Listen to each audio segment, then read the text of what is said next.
Biblical Shaker followers, we are still in the book of 1 Samuel, reading about the pursuit of David by Saul. This week, you will read chapters 25 through 28 on Monday through Thursday, with corresponding devotions this week written by Heather and Jeannie. On Friday, I have written a brief account of Samuel. It can serve as a reminder for how God used him. Chapter 25 begins with a mentioning of the death of Samuel, who had been the nation's spiritual leader. He was always careful to listen to the Lord and obey. With Samuel gone, Israel would be without spiritual leadership until David becomes king. A story about Nabal and Abigail completes the chapter. It is an event that reminds us of three things. 1, returning evil for good. 2, returning evil for evil. Or 3, overcoming evil with good.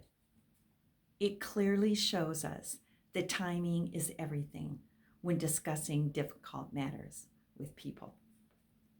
Ask God for wisdom to know the best time for confrontation and for bringing up tough subjects.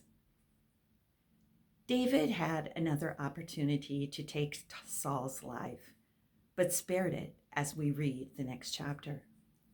The strongest moral decisions are the ones we make before temptation strikes.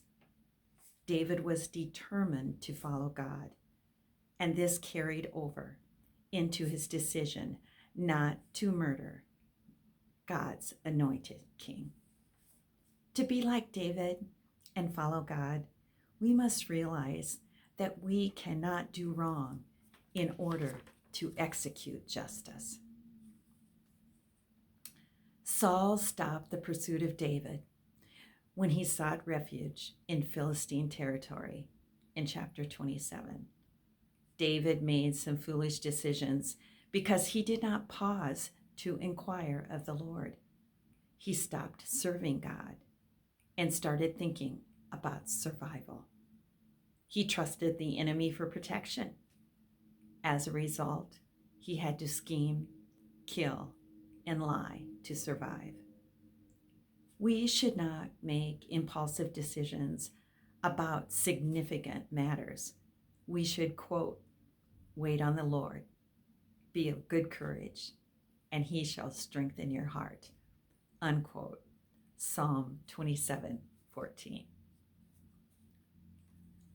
God did not answer Saul's appeal in chapter 28 because Saul had not followed God's previous directions. Throughout the reign, he just pretended. Our reading explains why God forbids us to dabble in the occult also.